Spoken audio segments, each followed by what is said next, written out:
Hello everyone, this is Victor Maas. Today we have a very special guest joining us on the Victor Maas Real Estate Show. I want to introduce you to Mr. Josue Robles of Robles Real Estate. How are you doing, bud? I'm good. How are you doing today? I'm doing good. We're having you here because you are a real estate broker, real estate badass, and I want you to talk to the folks about our deals. See, you are at the very end when it's time to resell properties. And so you've been here before. I really enjoyed your approach to it because you're like me. Can we sell this product? It doesn't matter what we buy it for, it doesn't matter what we think we're going to sell it for. Can we sell this product to either a wholesale buyer or a retail buyer? You're mostly on the retail side, even though you're an investor as well.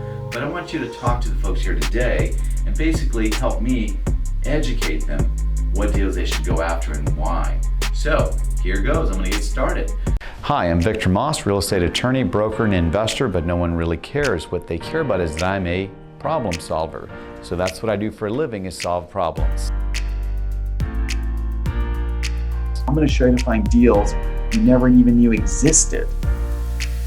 Deals are everywhere, but you got to get off your butt. One deal is all it takes to change your life. Victor freaking Maas, that's right.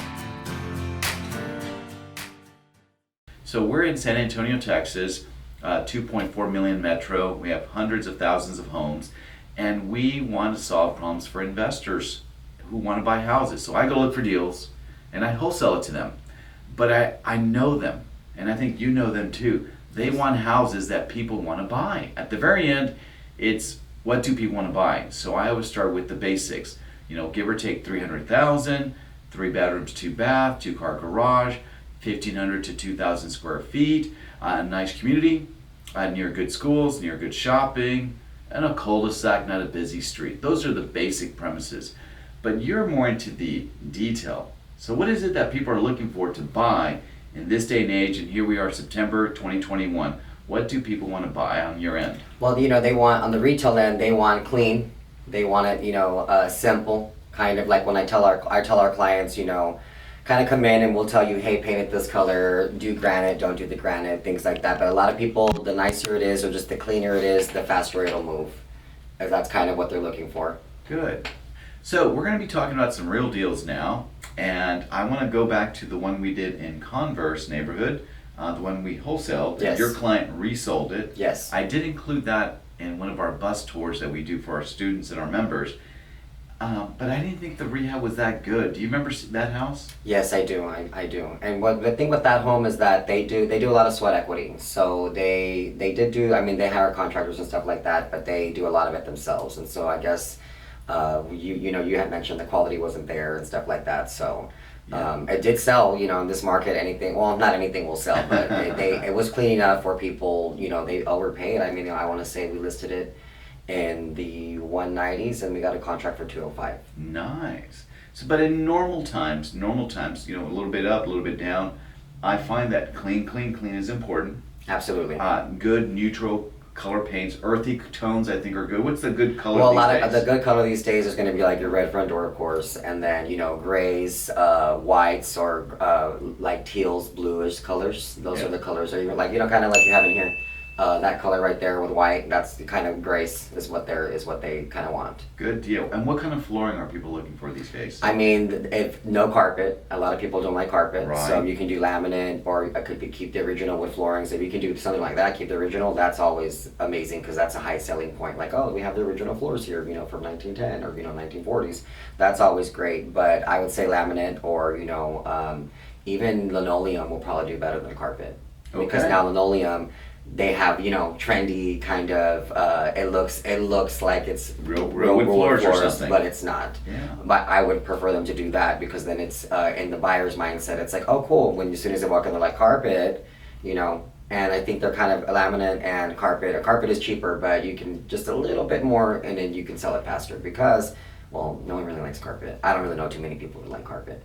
So I did a rehab earlier this year, and I having some pictures here and some video of the property, and as you can see, we basically redid the wood floors, and instead of replacing with some other flooring on top of it, some carpeting, which was what investors do, I thought it was worth it to have the floors redone, both in the home and in the kitchen. And hopefully these videos or pictures that I'm talking over right now will reflect that.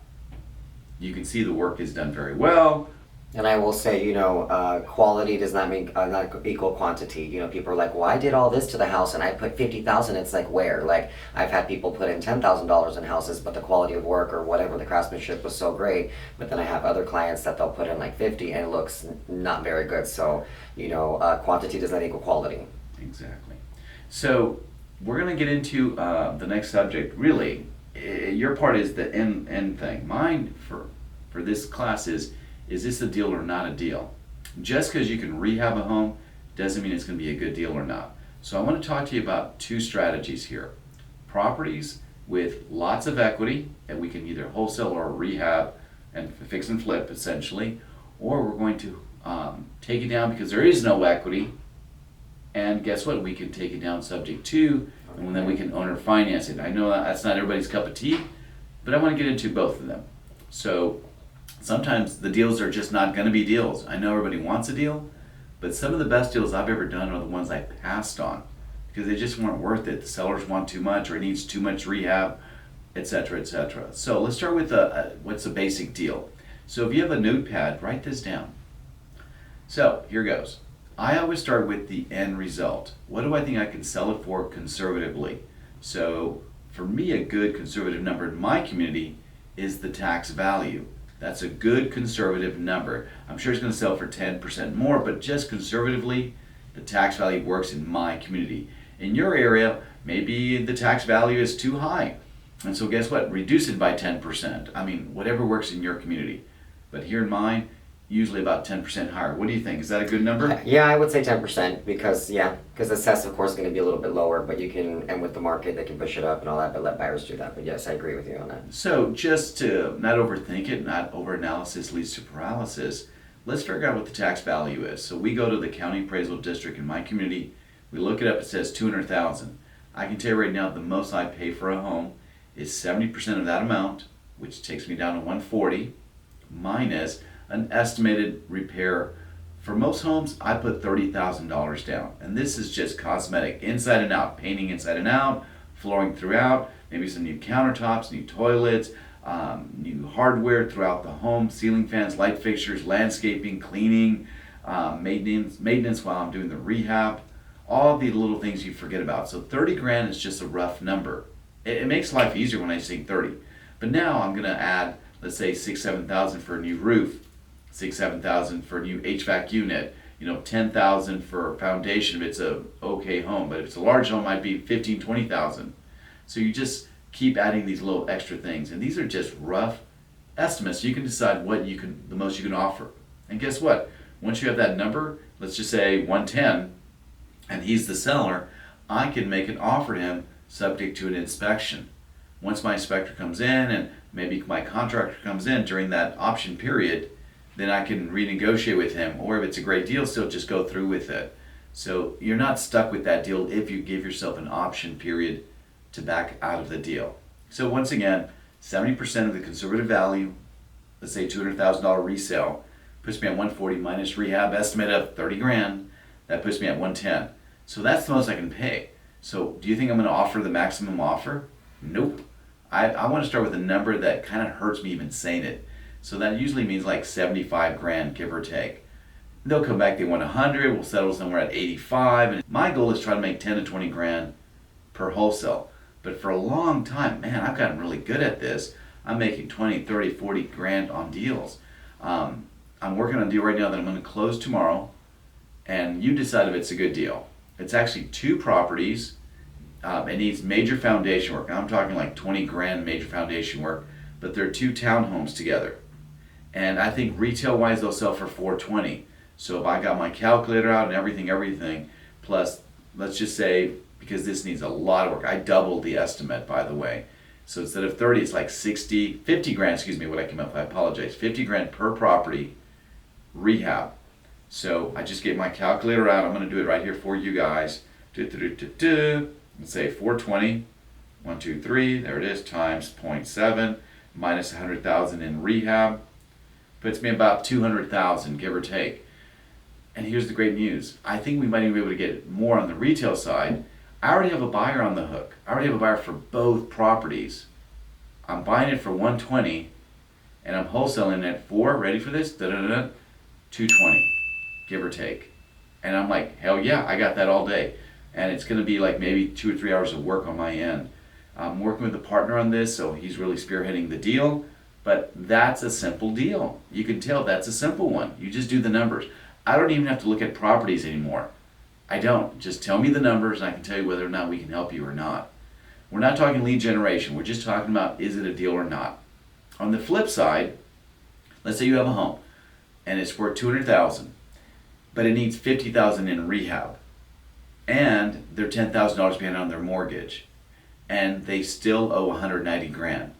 Is that a good deal or not? What do you think, Josue? No, what did you say, 200? It's worth 200,000. They owe 190. Oh no. But they're $10,000 behind in their mortgage payments So and $50,000 of rehab work. No. There's no upside to that whatsoever. But the same scenario, except there's no rehab for the most part. Maybe $1,000 for cleanup, carpet, shampoo, landscaping, clean the appliances, clean lady come in, $1,000. Make ready. Make ready. Yeah. But they're still behind $10,000 and $1,000 in cleanup. Would you do that deal? So we're at 190. They owe 190. They do 10,000. So we're at 201. But they're still, they want 200 for it, right? Is that what we're at? Well, no, the home is worth 200. 200. But we're But they at owe 201. 190, and they're $10,000 behind on their mortgage. I mean, you could potentially get a owner finance. I mean, because you can buy properties at 100% if the location's right and there's stuff there. But it just depends. I mean, you could owner finance it. This is the easiest deal for me. So I don't resell the property for 200. I sell it for 210. Well, yeah. So And I'm going to ask for a $20,000 down payment. And so I use that $20,000 budget to reinstate the loan, reimburse the myself for the $1,000. $1,000, make a quick $9 grand minus closing costs and stuff like that. But the interest rate typically on those type of loans, let's just say it's 3% these days. I'm going to charge an interest rate of like 8%. And so if I'm paying hypothetically $1,400 a month here, now I've got $1,700, $1,800.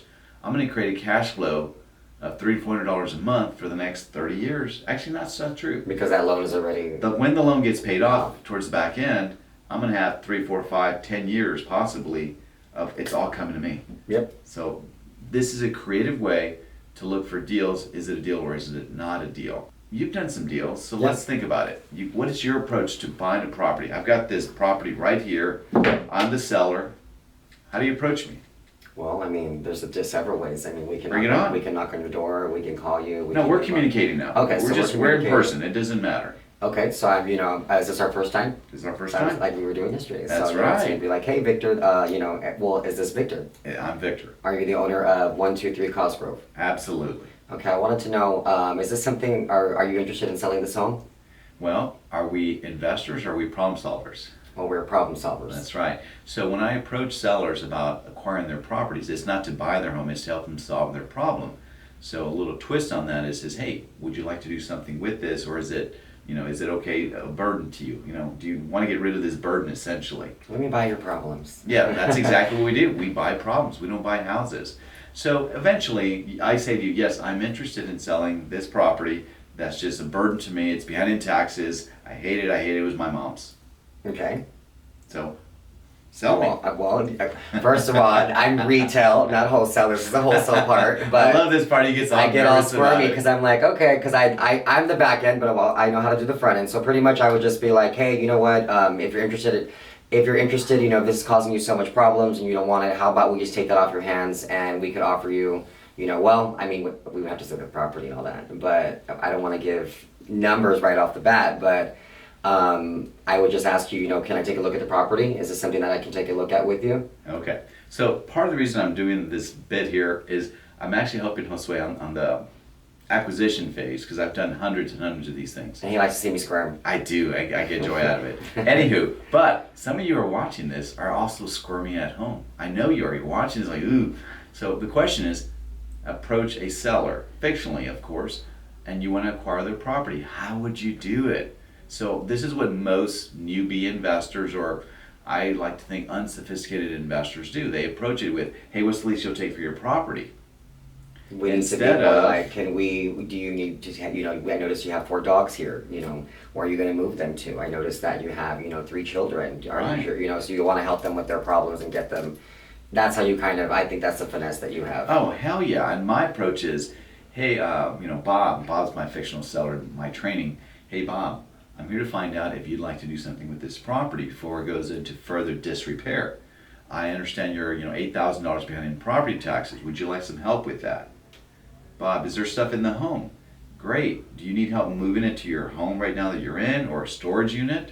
What else would you need, Bob, so that I can earn your I business? noticed that you have some deferred maintenance here. Yeah, don't ever tell them that. Your house is a piece of, what? You can't tell them that. No, you want to help them, and I think that's why Victor does so well on the wholesale end, because he actually does help people and actually does want to truly. He's not just like, give me your home, which some of investors are, but that's the approach or whatnot, and his is different.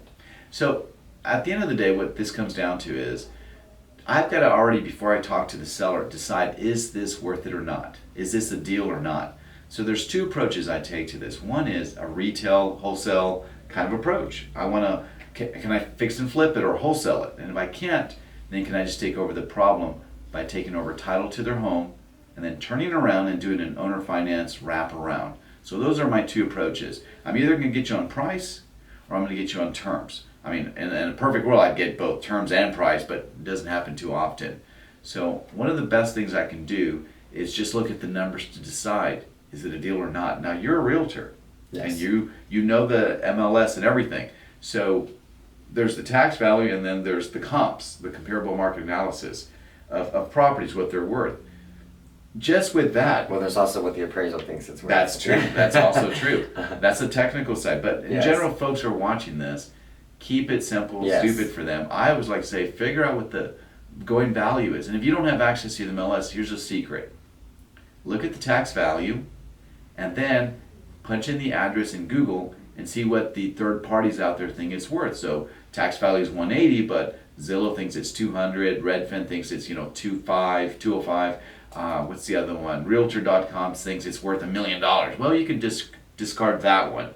Okay. Well, can I tell them how to, Yeah, get it? So absolutely. basically, if you are going to go that route, if you're not going to use a realtor or, someone like me that can help you with this, we want to go off of Fannie Mae guidelines, because that is what the buyer will be using. They'll be using traditional or conventional financing, and then that's FHA, VA, and so with Fannie Mae, you're going to want to do, first of all, single stories have to stay to single. You cannot compare a single to a two-story. And also too, you're going to go up 250 in square footage and down 250 in square footage. So if you have a thousand square foot home, you're going to go up. Comparable will be 1250 or 750, and so that's what you're going to look at. Because sometimes I do have investors that come in. Oh, I looked at Realtor, or I saw Redfin or Zillow. Well, they're showing this. It's like, well, yeah, that one did sell for that, but it's also 600 square feet bigger, or it's also 400. Those are not true comps. An appraiser will only look up 250 down 250. Single story, double story, and then Apples to apples. and then they're looking for brothers and sisters, not the cousins, kind of thing. That's cute. I And like so that I one. will say, I'll help you guys with that. If not, that's why you contact the realtor that knows what they're doing. But if you really just want to do it yourself, that's how you kind of want to gauge. And then bathrooms are very important. That'll add $10,000 to $15,000 on price. So if I'm looking at a $200,000 home but it's a one bathroom, I'm going to keep it there. But if it's a two bathroom, I could probably get $210 for a $215 only because of that, the second bathroom. So all that comes into play. But that little gem I can give you guys if you're looking online. But you really should consult with a realtor.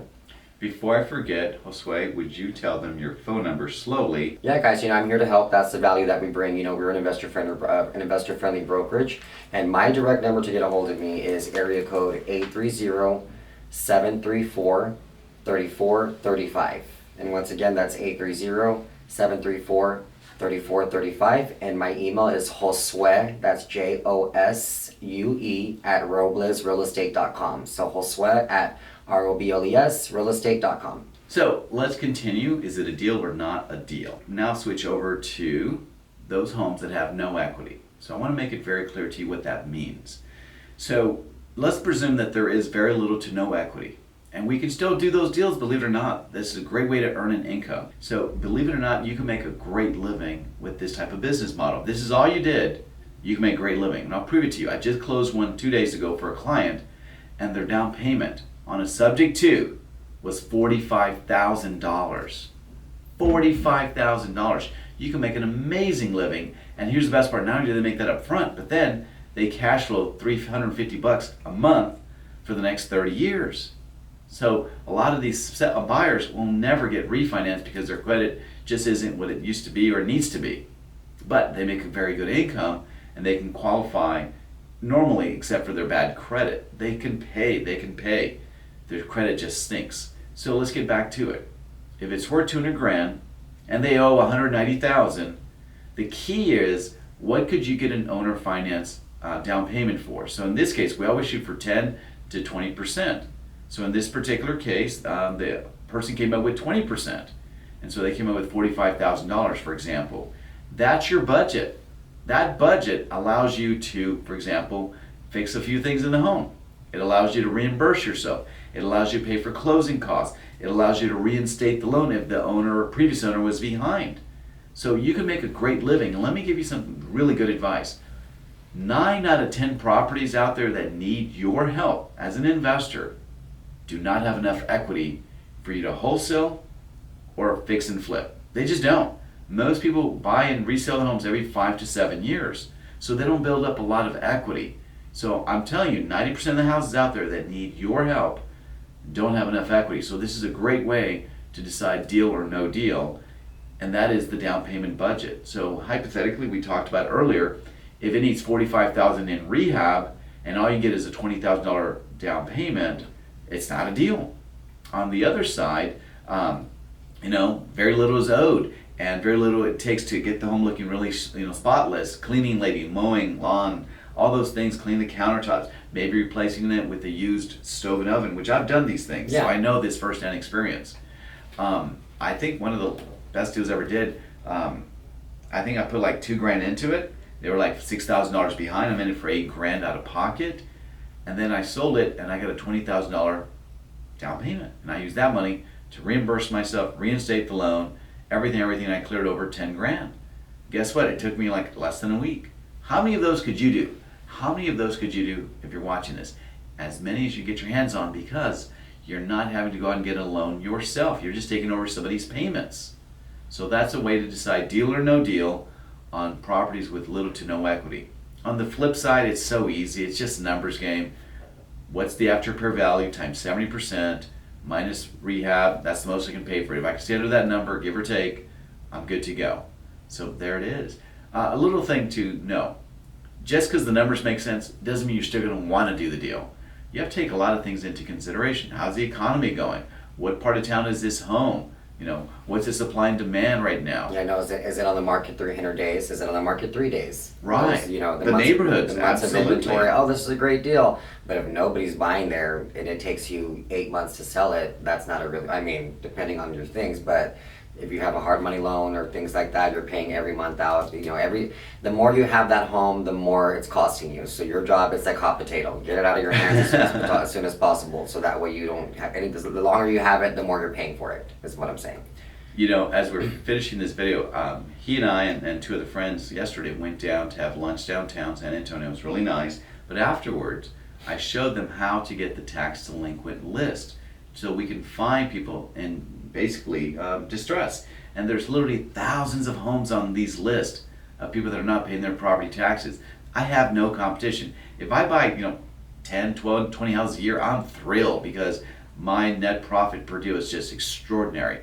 So there's thousands of homes people don't pay their taxes every year. I don't mind showing it if you decide to become one of our students. So go to our website, thevictormaas.com, and look at what we can offer to help you become one of our students. We don't charge a whole lot, but we want you to have some skin in the game, kind of like a down payment on a property.